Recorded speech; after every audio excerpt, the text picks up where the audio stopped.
রাতে সূরা মুলক পড়ে ঘুমাবা, কবরের শাস্তি হবে না। আম্মু সকালে সন্ধ্যায় ইখলাস ফালাক নাস 3 বার করে পড়বা। আম্মু রাতে যখন ঘুমাবা তখন হাত দুটি এভাবে সামনে ধরে ইখলাস ফালাক নাস এইভাবে পুরো শরীর উপরে বলিয়ে নিবা। 1 বার 2 বার ইখলাস ফালাক নাস মুখ দিয়ে শুরু করে সম্পূর্ণ শরীর বলিয়ে নিবা সম্ভবপর।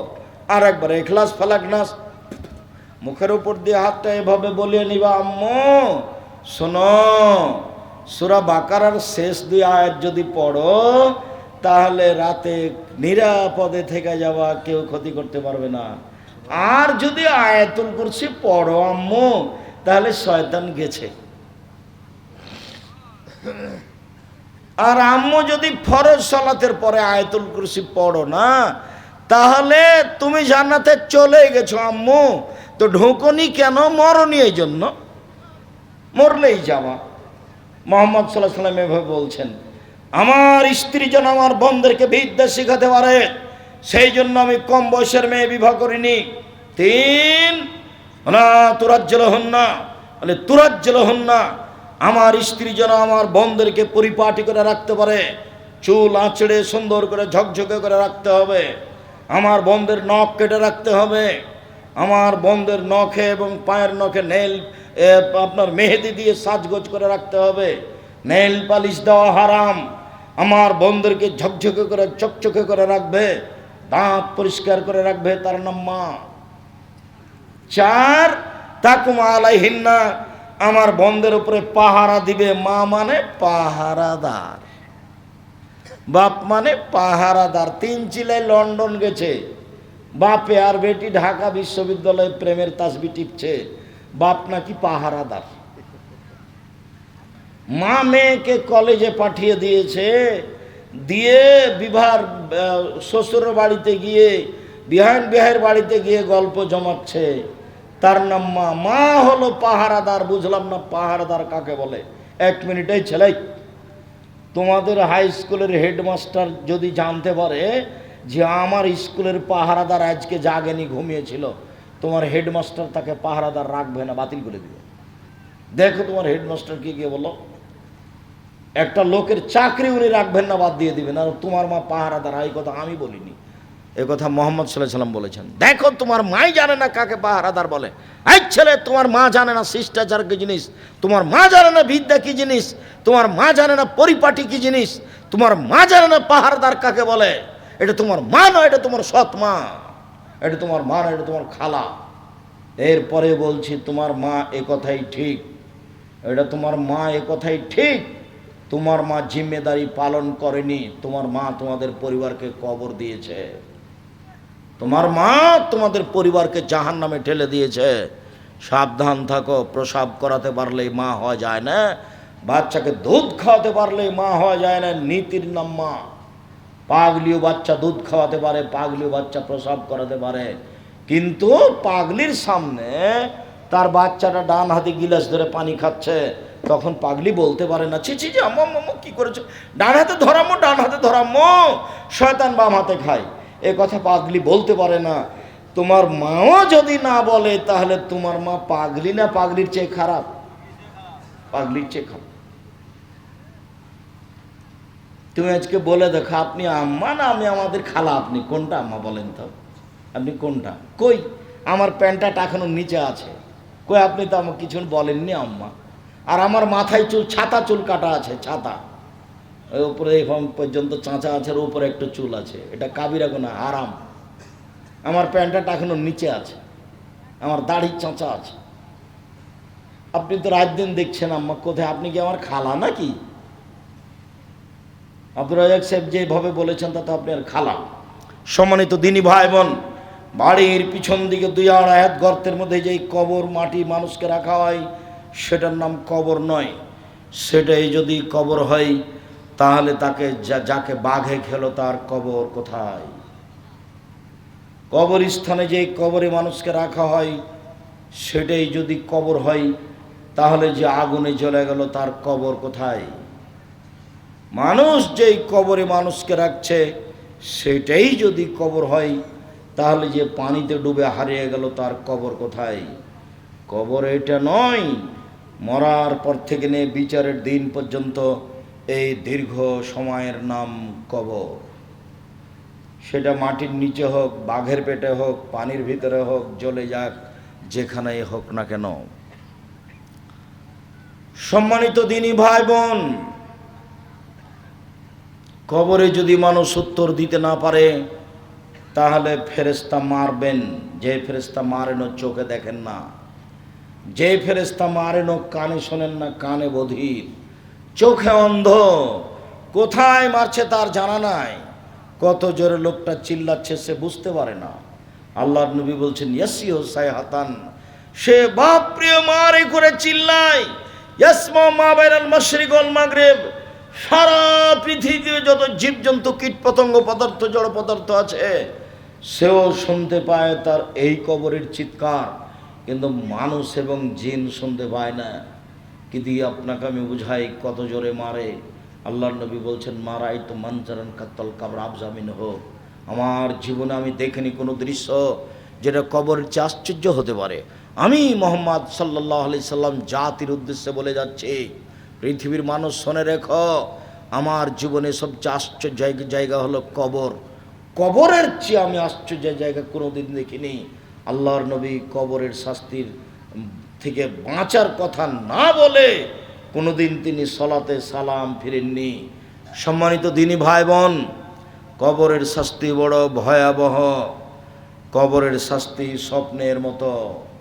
কবর খনন করে আপনি দেখতে পাবেন না। স্বপ্নে একটা লোক পাশে ঘুমিয়ে আছে, স্বপ্নে দেখছে গোখরা সাপ তাকে তাড়া দিয়েছে, বাপরে মারে করে চিল্লিয়ে চলে যাচ্ছে, আপনি পাশে বসে আছেন, লোকটা কেমন কেমন করছে, একবার চিৎকার করলো, তা আপনি বলছেন এই তোর কী হয়েছে, তুই এরকম করছিস কেন? আরে বলছেন গমা সাপ আমাকে গোখরা সাপ তাড়া দিল, অনেক বড়, একবারে লাল টকটা এরকম মোটা, ও একবারে দিনের মতো বিবরণ দিচ্ছে, অথচ আপনি দেখতে পাচ্ছেন না।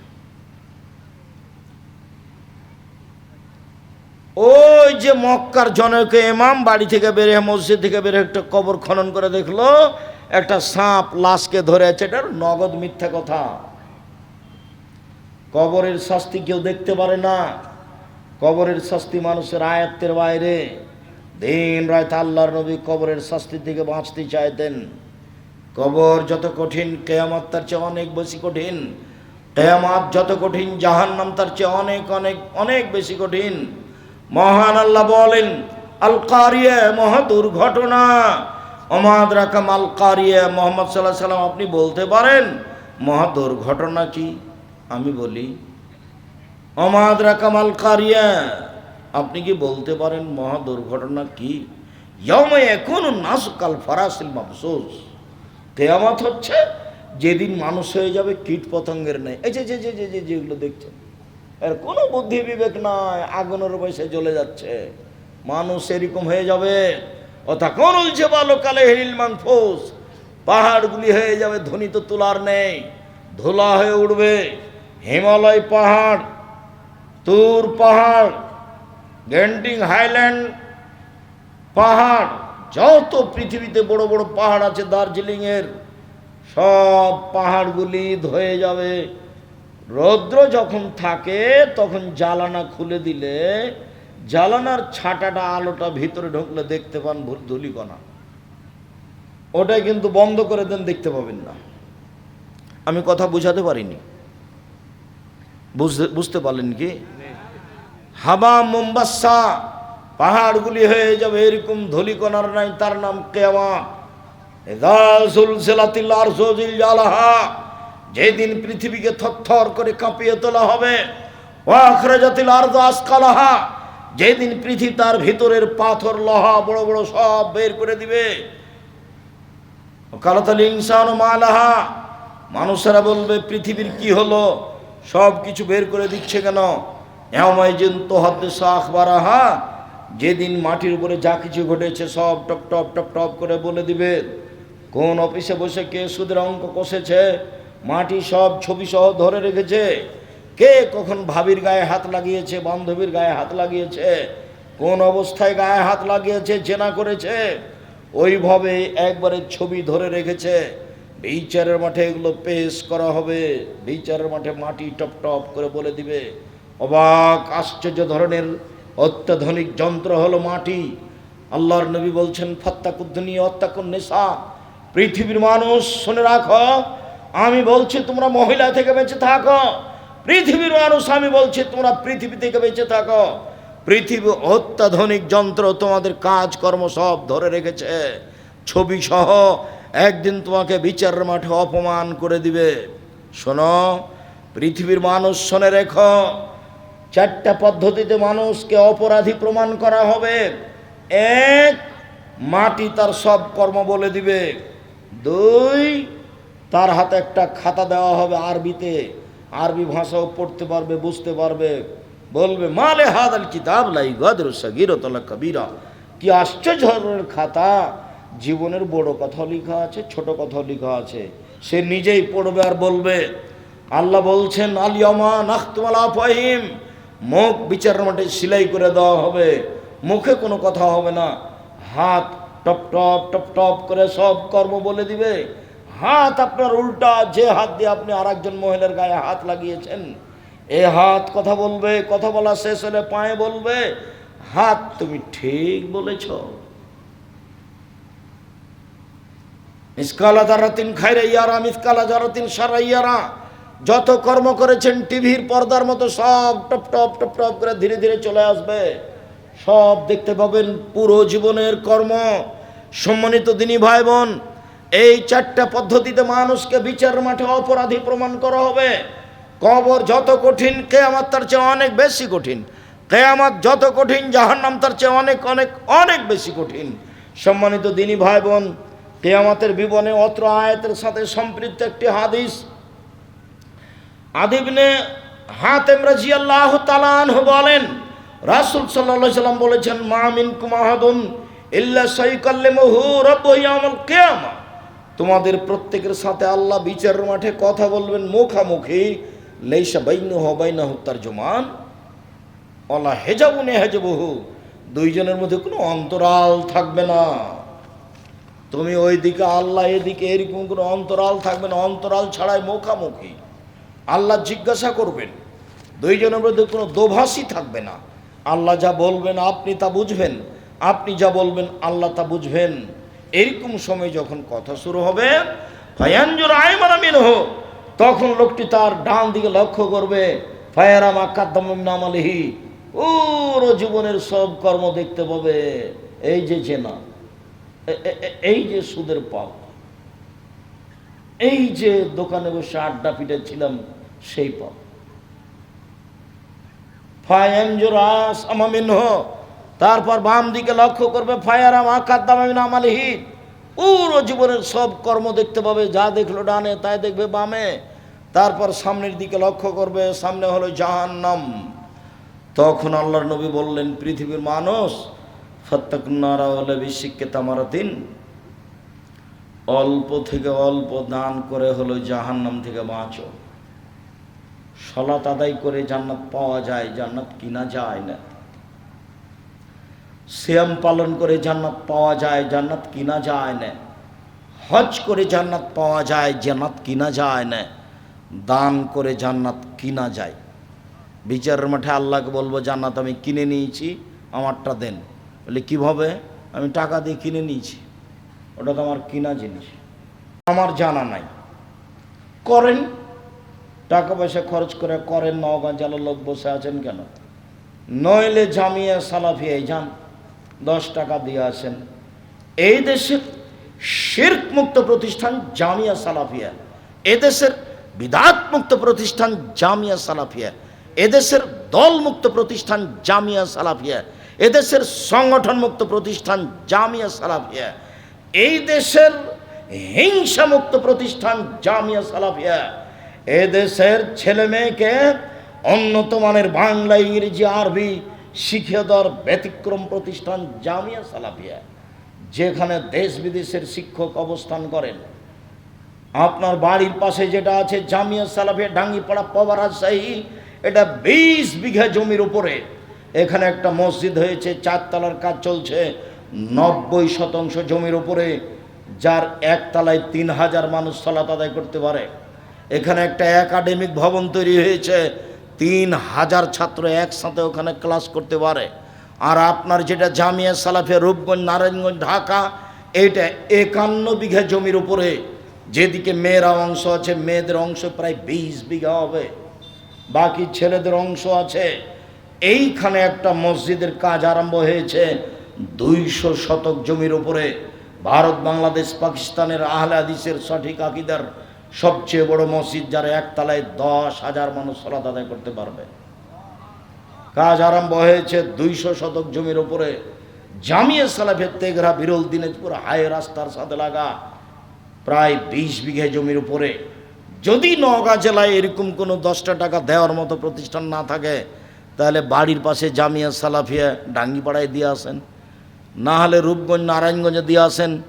এই জামিয়া সালাফিয়া 4,500 ছেলে মেয়ে আছে, 305 জন এতিম আছে, 500 জন অসহায় আছে, 250 জন শিক্ষক শিক্ষিকা কর্মচারী আছেন, যাদের প্রতি মাসে বেতন লাগে 30 লক্ষ।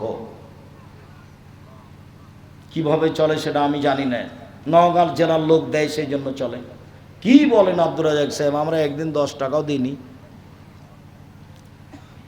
দেননি, অবশ্যই দিয়েছেন, নাহলে চলছে কিভাবে?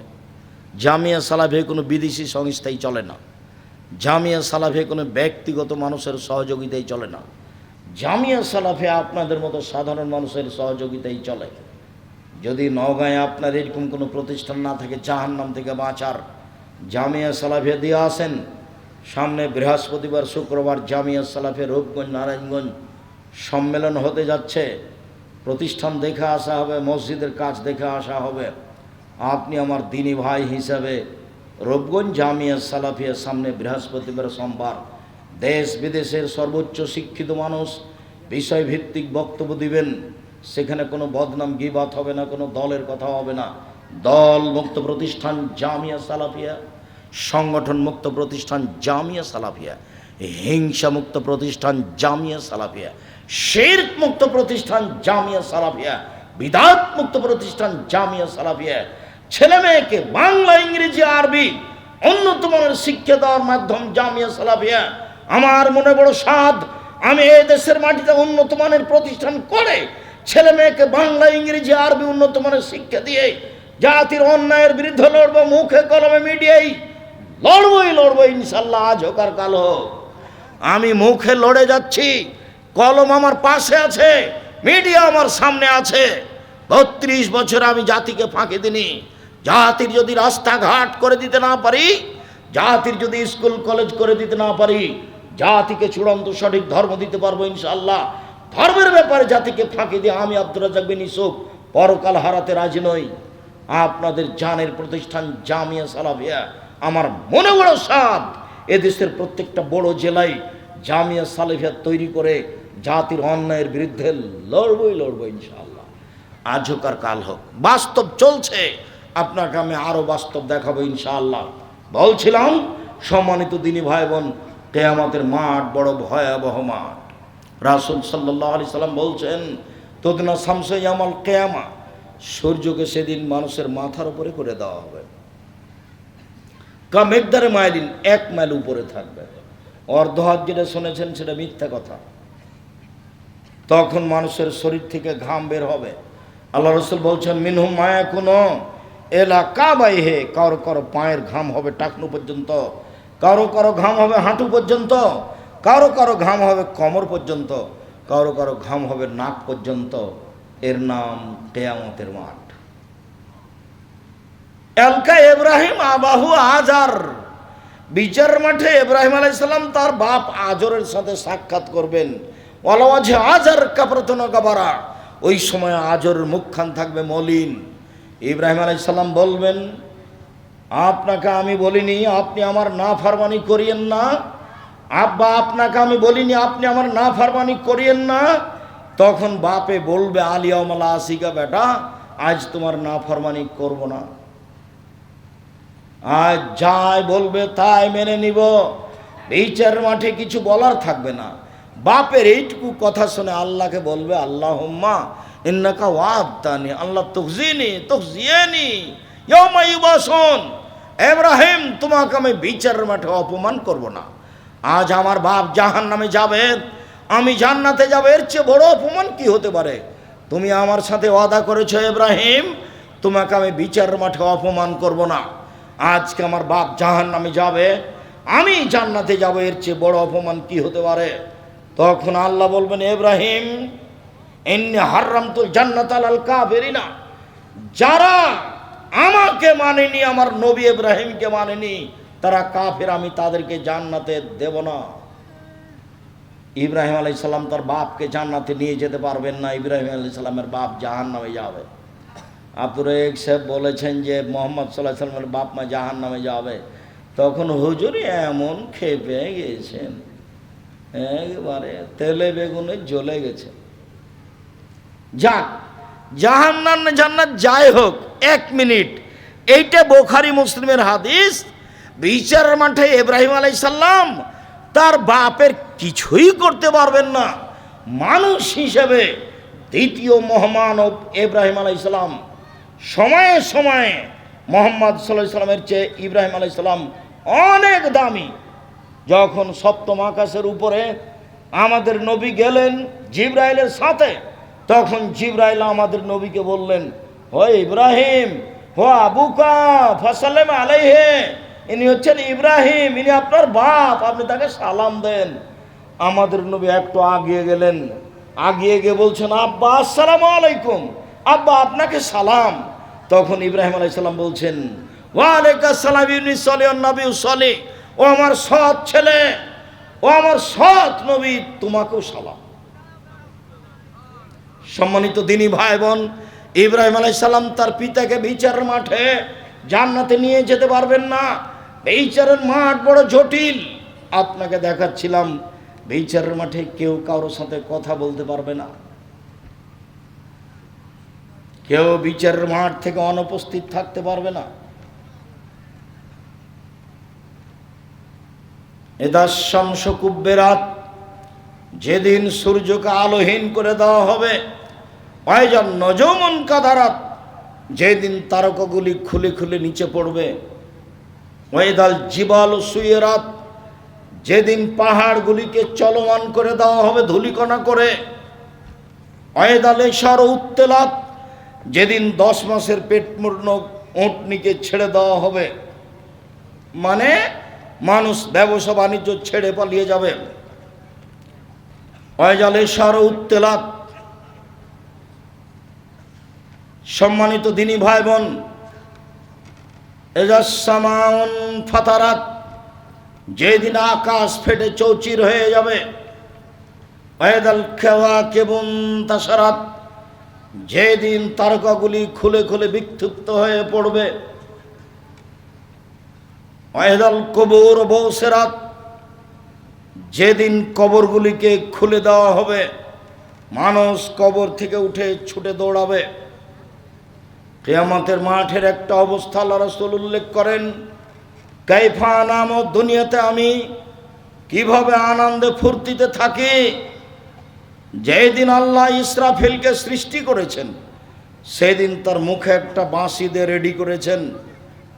ইয়ান্তাজের মাতা ইউমার বিন নাফকে, ইসরাফিল প্রতীক্ষমান রয়েছেন, কখন বাঁশিতে ফোঁক দিতে বলা হবে। তাহলে এই পৃথিবীর কি দাম আছে?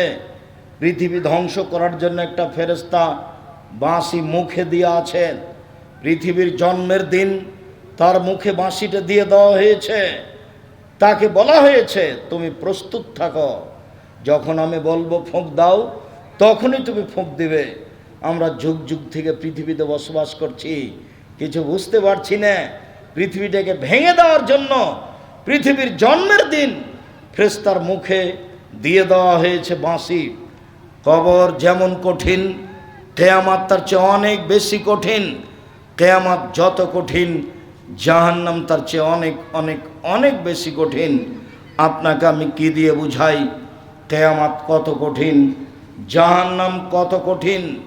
সেদিনের ব্যাপারে রাসূল সাল্লাল্লাহু আলাইহি সাল্লাম বলছেন, লা আদরি মা ইউফালু বি, আমার সাথে কি আচরণ করা হবে তা আমি নিজেই বলতে পারছি না। মহান আল্লাহ বলেন, ফামান খাফাত মাওয়াজিনুহু, যার নেকির পাল্লা হালকা হয়ে যাবে বিচারের মাঠে, তার থাকার জায়গা হবে অতীব গভীর গহ্বর হাবিয়া। অমাদরাকা মা হিয়া, মুহাম্মদ সাল্লাল্লাহু আলাইহি ওয়াসাল্লাম আপনি কি বলতে পারেন অতীব গভীর গহ্বর হাবিয়া নামক জাহান্নামটি কি?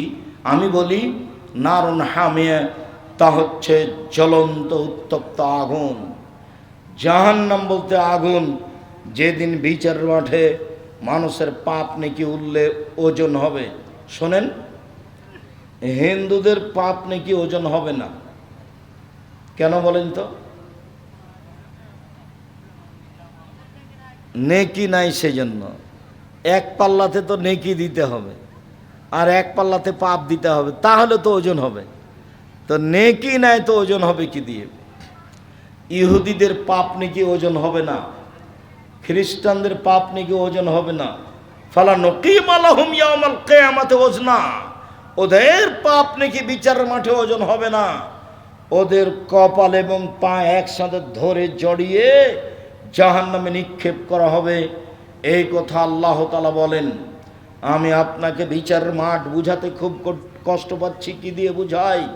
এক একটা স্তরে এক এক রকম, কত স্তর আছে বিচারের মাঠে। যারা একটু জুলুম করেছে তাদের বিচার দেরিতে হবে। ভালো মানুষের বিচারের সময়সীমা এক ওয়াক্ত ফরজ সালাতের সমান, 5 থেকে 7 মিনিট।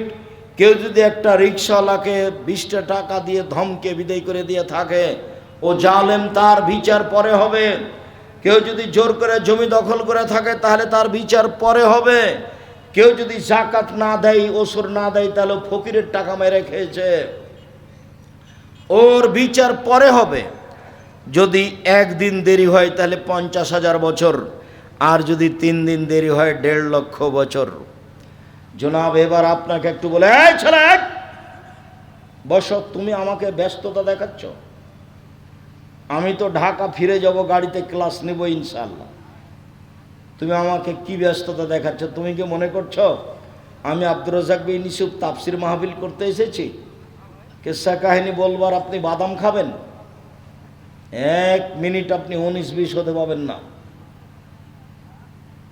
এক খেয়ালে আমার দিকে চেয়ে থাকবেন। অল্প দিন বাঁচতে এসেছি, ধৈর্যের পরিচয় দিয়ে ভালো কিছু করে যাই। অন্যায় কিছু করে লাভ হবে না, ফেরাউন ডুবে গেছে। অন্যায় কিছু করে জুলুমবাজি করে লাভ হবে না, মানুষের পিছে পিছে বেরিয়ে কোনো লাভ নাই। নিজে উপার্জন করে খান। এই ছেলে, মানুষের পিছনে ঘোরো না, দোকানে বসে আড্ডা পিটো না। আমার 4টা কথা মনে রাখিও। 1, 5 ওয়াক্ত সালাত, এর কোনো বিকল্প নাই দুনিয়াতে। 3, হালাল রুজি। চকলেট বিক্রি করে খাও, সমস্যা নেই। কলা বিক্রি করে খাও, সমস্যা নেই। বাপের জমিদারি আছে, কোটি টাকার ব্যবসা করো। আমি ব্যবসায় করতে বলছি। জমি চাষ করে খেলে অন্তর শক্ত হয়ে যাবে, ভালো কিছু করতে পারবে না। আর চাকরি যদি করো তাহলে বেতনের টাকা দিয়ে 25 দিন যাবে, 5 দিন ধার কর্য করে খেতে হবে। দোকানওয়ালাকে বলতে হবে, ভাই বেতন পাইলেই দিব। তো বেতন যখন পেয়েছ তখন ওই দিতে দিতে আবার সামনের মাসে 5 দিন বাকি। মায়ে বলছে, বেটা টাকা দেন রে বেটা, কিছু খুব বিপদে পড়েছি। আম্মা এ মাসে তো পারলাম না, দেখি সামনে মাসে দেখি, চেষ্টা করি। সামনে মাসেও পারেনি। জীবনটা এভাবে এলোমেলো পার হয়ে গেল, কিছু করতে পারবা না। আর যদি বউ একটু তোমার প্রতিকূলে হয়, অনুকূলে না হয়, বউ পরীক্ষা করবে, একটু দেখবা, পরীক্ষা করবা, করো তো। কালকে সকালে একবারে নতুন 1000 টাকার নোট 3টে তোমার মার হাতে দিয়ে দিবা, তোমার বইয়ের সামনে। তোমার বইয়ের মুখখান দেখিও তো কেমন লাগে। তোমার বউ মনে করছে আমার স্বামী ধপ করে আকাশ থেকে আমার কোলে পড়ে গেছে, তাই এ স্বামী। যদিও তোমার বউ জানে যে কে কেমনভাবে দুনিয়াতে আসে, তোমার খবর তোমার মা জানে। আমার মা আমি যখন বললাম 1982 সালের 16 মে রোজ সোমবার সকাল 6টার সময় বাড়িতে ঢুকে আমি বলছি, মা আমি ইন্ডিয়া চলে গেল। তখন আমার মার হাতে আটা লেগেছিল। কেন আমার মা এত সকালে রুটি বানাচ্ছেন তা আমার মনে নেই। চুলাতে ভাত রেডি হয়ে আছে, তারপরেও কেন আটা হাতে, আমি বুঝতে পারি না। আমার মা আমার পিছনে পিছনে হাঁটতে লাগলেন, বলতে লাগলেন ইন্ডিয়া যাস না, পুলিশে ধরে মারবে। আমার মা অনেক দীর্ঘ সময় ধরে অনেক পথ হেঁটে চলে আসলেন। আমার মা যখন দেখলেন আমি আর ফিরব না, তখন আমার মা ফিরে আসলেন। আমি আল্লাহকে বলি, আমার মা কি করেছে সেটা আমি দেখতে চাই না। আমার মা আমাকে পড়ানোর জন্য জীবন বাজি রেখে চেষ্টা করতো, তুমি তাকে মাফ করো। আমি একদিন প্রতিষ্ঠানে যাব না বলে না চলে পড়তাম। দেরি করে নদী থেকে আসছি, গ্রামের মানুষ আমরা দৌড় দিয়ে নদীতে গিয়ে নামতাম, সাঁতার দিতাম, অনেক দেরি করে এসেছি, যাব না এই জন্য। 12টা বেজে গেছে, আমার মা খাওয়ার নিয়ে রেডি হয়ে আছে, আমাকে বলছে তাড়াতাড়ি খেয়ে নে, আজকে তুই মাদ্রাসা যাবি। আমি বলছি যাব না। বলছে না যেতে হবে। আমি বলছি না যাব না, যেতেই হবে। তখন আমি বলছি তাহলে ভাত খাবো না। তা আমার মা বলছে খাস না। তা আমি উঠে গেলাম। আমি উঠে নে ব্যাগটা আমার মা সাজিয়ে রেখেছে, আমি ব্যাগটা হাতে করে বের হয়ে যাচ্ছি। তো আমার মা বলছে টাকা নে। তখন আমি বলছি টাকা নেব না। আমার মা বলছে টাকা নিস না, তবু তোকে যেতে হবে। আমি খাওয়া ছাড়া টাকা ছাড়া বাড়ি থেকে বের হয়ে গেলাম। আমার মা নরম হয়নি। আমার মায়ের সাথ ছিল বড় পড়ানোর। যে কোনো ছেলের, যে কোনো ফকির ফাকরাকে দেখলে, ভিক্ষে দিলে আমার মা বলতেন তুমি আমার ছেলেটার জন্য দোয়া করিও। এমন কোনো ফকির আমাদের বাড়ি থেকে যায়নি যাকে আমার মা ভিক্ষা দেওয়ার পরে দোয়া করার জন্য বলেনি। সম্মানিত দিনী ভাই বোন, বাপ মাকে মূল্যায়ন করার চেষ্টা করেন। আমি যখনই বিদেশে গিয়ে বক্তব্য দিই, তখন আমি বলি মানুষকে, দেখো তুমি তোমার স্ত্রীর নামে অ্যাকাউন্ট খোলো না, ভুল হবে। তুমি 5 বছর বিদেশে আছো, টাকা তুমি তোমার স্ত্রীর নামে পাঠালা, যেদিন তুমি দেশে ফিরবার সময় হবে সেদিন তোমার বউ টাকা পয়সাটা নিয়ে পালিয়ে যাবে। সেদিন তুমিও কাঁদবে, তোমার মাও কাঁদবে, তোমার বাপও কাঁদবে। সেদিন 3 জন একসাথে হয়ে যাওয়া, তোমার বউ ভিন্ন হয়ে যাবে। আজকে তোমার বউ কাছে আছে আর তোমার বাপ মা তোমার দূরে আছে। যেদিন তুমি বিপদে পড়ে যাবা সেদিন দেখবে তোমরা 3 জন, তোমার বাপ আর তোমার মা আর তুমি। তার আগে পর্যন্ত তোমার বউ তোমার সাথে আছে, তোমার বউ কাছে। আমার মা বলতো 3 জানের বড়ি, নারী হলো 3 জানের বড়ি। আমার মা মাঝে মধ্যে এভাবে বলতেন, বাড়ি থেকে বের করার সময় আমার মা বলতেন 4টা কাজ করো না। 1 দোকানে বসিও না, 2 প্রাইভেট পড়ায়ও না, 3 কারোর সাথে বন্ধুতালি করো না, 4 দাওয়াত খায়ও না। প্রাইভেট পড়ায়ও না, দোকানে বসিও না, বন্ধুতালি করিও না, প্রাইভেট পড়ায়ও না। এই 4টা কথা বলে আমার মা বাড়ি থেকে বিদায় করতেন। সম্মানিত দিনী ভাই বোন, বিচারের মাঠ বড় কঠিন, কিয়ামতের মাঠ বড় কঠিন। কিয়ামতের মাঠের ব্যাপারে আল্লাহ বলছেন ইয়াউমা তারাউনাহা তাজহালু কুল্লু মুরজিয়াতিন আম্মা আরজাত। বিচারের মাঠে যে মহিলা বাচ্চাকে দুধ খাওয়াচ্ছে, সে মহিলা কখন তার দুধের বাচ্চা বুক থেকে বাচ্চা পড়ে যাবে বুঝতে পারবে না। অতাজাউ কুল্লু হামলিন হামলাহা, যে মহিলার পেটে বাচ্চা আছে কখন বাচ্চা প্রসব হয়ে যাবে সে বুঝতে পারবে না।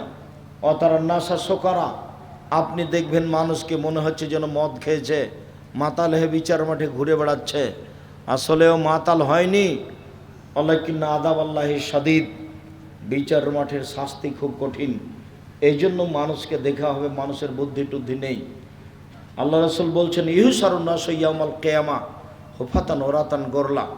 বিচারের মাঠে মানুষকে একাত্রিত করা হবে, কারো খাতনা দেওয়া থাকবে না, পায়ে জুতা থাকবে না, কারো পরনে কাপড় থাকবে না, মহিলা পুরুষ সবাই উলঙ্গ থাকবে। তখন আয়েশা রাদিয়াল্লাহু তাআলা আনহা বলছেন আল্লাহর নবী, আর রিজালু নিসাউ জামিআন বাযুম ইলা বাযিন, মহিলা পুরুষ একসাথে উলঙ্গ হয়ে থাকবে। আল্লাহর নবী, একজন আরেকজনের দিকে দেখবে, এটা কেমন হয়ে গেল? আপনি কি বললেন? বিচার মাঠে মানুষ উলঙ্গ হয়ে থাকবে, কারো পরনে কাপড় থাকবে না, একজন আরেকজনকে দেখবে। তখন আল্লাহ রাসূল বলছেন আয়েশা আলামরা আসাদ্দ মিন যালিকা ইয়ানজুরু বাযুম ইলা বাযিন, সমস্যার চেয়ে অনেক অনেক অনেক জটিল। কেউ কাউকে তাকিয়ে দেখবে, এরকম কোনো বুদ্ধি কারো থাকবে না। আসলে তোমাকে বুঝাতেই পারিনি কিয়ামতের মাঠ কত কঠিন। ইয়াউমা ইয়াফিরুল মারউ মিন আখিহি ওয়া উম্মিহি ওয়া আবিহি ওয়া সাহিবাতিহি ওয়া বানিহি। কিয়ামতের মাঠ সেই দিন যেই দিন মানুষ তার ছেলে থেকে, তার মেয়ে থেকে, তার স্ত্রী থেকে, আহাল পরিবার থেকে পালিয়ে যাবে, কেউ কারোর সাথে কথা বলতে চাইবে না। তার নাম কিয়ামতের মাঠ। সম্মানিত দিনী ভাই বোন, আমার চারটা কথা মনে রাখিয়েন। 1, 5 ওয়াক্ত সালাত, 2 হালাল রুজি, 3 কোরআন তেলাওয়াত, প্রত্যেক দিন একটু হলেও কোরআন পড়িয়েন। কিছুই যদি না পারেন তাহলে আমার একটা পরামর্শ থাকলো, সূরা ইখলাস 3 বার অন্তত নিজেকে বলে রাখেন যে আমি কোরআন মাজিদ পড়েছি। কি পড়েছ? সূরা ইখলাস 3 বার পড়েছি। হ্যাঁ পড়েছ, এইটুকু প্রমাণ করেন যে আমি পড়ি। 4, 2 জন যেখানে বসে আছে সেখানে বসবেন না। যার নাম আড্ডা পিটা, দোকানে হোক, মাঠে হোক, ঘাটে হোক, আড্ডা পিটা এই জিনিসটা খুবই বিপজ্জনক, খুবই বিপজ্জনক। অজান্তে এমন একটা পাপ করেছেন যেটা মানুষের গীবত, খেয়ালই করেননি। আমি আপনাকে কথার কথা বলে রেখেছি যে আপনি 2 জন দোকানের সামনে বসে আছে, ল্যাংটা মেন আসছে, আর আপনি ওখানে গেছেন, ওরা আর একজনের বদনাম করছে, তা আপনি দাঁড়িয়ে বলছেন চট করে, আসলে ঠিকই বলেছেন, ও আসলে খারাপ। এখন আপনি জান্নাতে যান দেখি, যদি এই পাপ ক্ষমা হয়ে যায়। ইসলাম ধর্ম মিথ্যা। জেনা মহাপাপ, মহাপাপ জেনা। বিবাহ করার পরে তার জেনা করলে তার বাঁচার পথ নেই। বেশি বয়সে জেনা করলে তার সাথে আল্লাহ কথাই বলবেন না। 3 শ্রেণীর মানুষের সাথে আল্লাহ কথাই বলবেন না। বিচারের মাঠে তার 1 শ্রেণীর মানুষ হচ্ছেন বেশি বয়সে জেনা করে যে। 2, মিথ্যা কথায় দায়িত্ব পালন করে যে। হেড মৌলানা, headmaster, principal, vice chancellor, jail super, chairman, member, MP, মন্ত্রী, আপনার মসজিদের সভাপতি, সেক্রেটারি, স্কুলের সভাপতি, সেক্রেটারি, যারা মিথ্যা কথায় দায়িত্ব পালন করে, প্রতি বছর যদি হজ করে তবু আল্লাহ তার সাথে কথা বলবেন। অল মুসবেল, পায়জামা প্যান্ট লুঙ্গি টাকনো নিচে যে রাখে তার সাথে আল্লাহ কথা বলবেন না। মহাপাপ। তারপরে যদি আল্লাহকে বলে, আল্লাহ আমার ভুল হয়েছে, আমি জেনা করেছি, আমাকে মাফ করো, আল্লাহ বলবেন আচ্ছা ঠিক আছে যা। আমি ৭০ বছর বয়সে একদিনও সালাত আদায় করিনি, আমাকে মাফ করো, আচ্ছা করলাম যা। আমি কোটি কোটি টাকার সুদ খেয়েছি, আমার ভুল হয়েছে, আমি লেনদেন বন্ধ করলাম, আমাকে মাফ করো, আচ্ছা যাও করলাম। আল্লাহ আমি যে সেদিন দোকানে দাঁড়িয়ে বলেছিলাম আসলেও খারাপ, এটা মাফ করো। বলছে আমি কি জালেম যে আমি পাপ ক্ষমা করে দেবো? তুমি আর একজনের বদনাম করেছ, আমি ক্ষমা করব? মানে আমি যদি ক্ষমা করে দিতাম, আমি আল্লাহ জালেম, আমি জুলুম করি না, আমি আল্লাহ জুলুম আমার উপরে হারাম করেছি। এখন যদি হজ করতে চলে যান আর যদি না আসেন কোনো দিন, মরা পর্যন্ত যদি কাবা ঘরের গিলাপ ধরে বলেন আল্লাহ আমি যে ওই লোকটার বদনাম করেছি, আমাকে মাফ করো, আল্লাহ যদি ক্ষমা করে দেন, আল্লাহ হবেন জালেম। আল্লাহ বলেছেন আমি জুলুম করব না, আমি আমার উপরে জুলুম হারাম করেছি, আমি ওই পাপ ক্ষমা করব না। যার বদনাম করেছো তার হাত ধরে ক্ষমা নেও গা, ক্ষমা করলে ভালো। আর যদি ক্ষমা না নেও, বিচারের মাঠে তোমার ওই পরিমাণ নেকি তাকে দিয়ে দেবো। তোমার যদি নেকি না থাকে, ওর পাপ নিয়ে তোমার উপরে চাপিয়ে দেব। বুঝা গেল কথা কি? তাহলে ক্ষমা এটা তওবা করে হবে না। এই বোকা ছেলেগুলো, তো তার জন্য আমি তোমাদেরকে বলি, দেখো এইভাবে উমুকের চরিত্র ফুলের মতো পবিত্র বলে ঘুরে বেড়ায় না।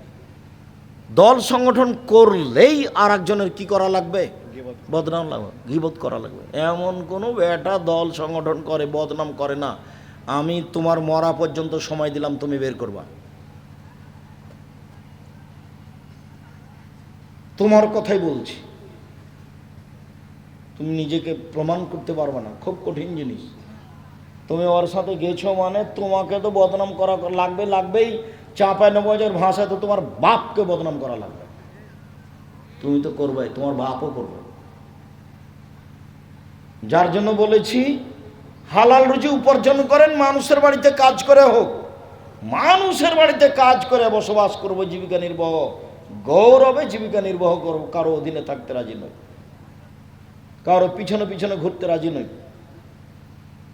4 নম্বরটা থাকলো দোকানে বসে আড্ডা পিটবেন না। আড্ডা পিটা চিরদিনের জন্য হারাম, বসবেনই না। দোকানে এসেছেন, জি আসসালামু আলাইকুম, ভাই লবণ আছে? জি 1 কেজি দেন। এ আছে, কাঁচা মরিচ আছে? জি 100 দেন। হাতে নেবেন না মরিচ, হাতে নিলে আবার ওই মরিচটা আপনি আপনার এতে দিয়ে দিবেন, আপনার ঝুড়িতে দিয়ে দিবেন, তখন আপনি জালেম, তখন আর জান্নাত হবে না। আব্দুর রাজ্জাক সাহেব বুঝতে পারিনি কথাটা, একটু বুঝিয়ে বলেন তো। ওটা হলো জুলুম। ওই যে গরিব মানুষ সারাদিনে 5 কেজি মরিচ বিক্রি করবে, তা আপনি যে বলছেন তোমার মরিচ কেমন দেখি, মরিচ ভালো, কি করে দিচ্ছ? দিয়ে একটা হাতে নিয়েছেন, আচ্ছা 100 দেব, দিয়ে ওই 100 দাঁড়ি পাল্লা হয়ে গেছে। হাতের মরিচটা আপনি কোথায় রাখবেন? যদি আপনি আপনার ব্যাগে রাখেন আপনি জালেম, যদি ওর ডালিতে রেখে দেন তাহলে আপনি এখন মোমেন। ছিঁড়া টাকাটা আগে দিবেন না ভালোটা আগে দিবেন? মানুষের মানবিক গতি ছিঁড়েটা আগে দিবে, একটু পরে ভালোটা দেওয়াই লাগে। তার মানে আপনি এখনো মুমিন হননি। আপনাকে আমি আপনি আমার দিনী ভাই, আপনাকে আমি অনুরোধ করছি আজ থেকে ভালোটা দেওয়া শুরু করবেন। ছেড়েটা বাদ পড়লে আপনার কাছে বাদ পড়ুক। টাকার ভিতরে ছিঁড়েটা ঢুকে কোনোদিন পার করার চেষ্টা করবেন না। অল্পের জন্য ঈমান হারায়েন না। মন চায় না যে ওই ছেঁড়েটা কি করে দিই, ভালোটার মধ্যে ঢুকে দিই যেন বুঝতে না পারে। তখন ও আবার এরকম করে মেল করে দেখে দেখে বলছে না এটা নিব না। তখন আপনি বলেন কত চেষ্টা করলাম কিন্তু টাকাটা চালাইতে পারলাম না। কেমন বেঈমান মানুষ! সামান্য ব্যাপারে জাহান্নাম কিন্তু অল্পতেই। উপস্থিত বৈঠকের মুসলিম বোন, এই ছেলে তোমার মাকে বলে দিও পরবর্তীতে এইভাবে যেন না কোনো দিন না আসে। আমি আব্দুর রাজ্জাক বিন ইউসুফ এসেছি, তোমার মা ভদ্রতা বজায় রেখে বাড়ি থেকে আসবে, চুপচাপ বসে থাকবে, আমি সালাম দেব তারপরে যাবে। ঢং ঢং করে আসবে আর ঢং ঢং করে যাবে, এই নীতি নিষেধ করে দিও। এরকম মহিলা মানুষকে আমি পছন্দ করি না, বরং ঘৃণা করি। আমি তো আপনার জন্য এসেছি, আপনি ঢং ঢং করে আসলেন আর গল্প করতে করতে চলে যাচ্ছেন। কি বুঝলেন আপনি? মানে এসব গরু ছাগলের মতো পশু প্রাণীর মতো জীবন করে ফল পাওয়া যাবে না, মরণ হবেই। ফেরাউন ডুবে গেছে মানে আমি যেভাবেই চলি আমারও একদিন মরণ হবে। ওর বয়স ছিল 1700 বছর। কতদিন? 1700 বছর, 100 বছর নয়, 10 আর 7, 1700 বছর। তারপরে কি এখন আছে? আমি যখন ফেরাউনের লাশের চতুর্দিক দিয়ে ঘুরছি, 40 মিনিট যাবৎ তার লাশের চতুর্দিক দিয়ে ঘুরলাম আর বলতে থাকলাম তুমি কি সেই ফেরাউন যে বলেছিল আমি সবচেয়ে বড় আল্লাহ? তুমি কি সেই ফেরাউন যে বলেছিল মোসাকে আমি ছাড়া আর কেউ আল্লাহ নেই? তুমি কি সেই ফেরাউন যে বলেছিল মোসাকে মোসা আমাকে বাদ দিয়ে কাউকে আল্লাহ বলে দাবি জানালে আমি তোমাকে জেলখানায় বন্দি করে দেব? তো ফেরাউন তো আমার সাথে কথা বলতে পারবে না, ও তো লাশ। এখন এইটাই কি না যারা আসছে তারা বলছে মানহল ফারাল আসরি, আসল ফেরাউন কোনটা? সবাই চিল্লাচিল্লি করছে, 12টা লাশ আছে, যে আসছে সেই মানহল ফারাল আসলি।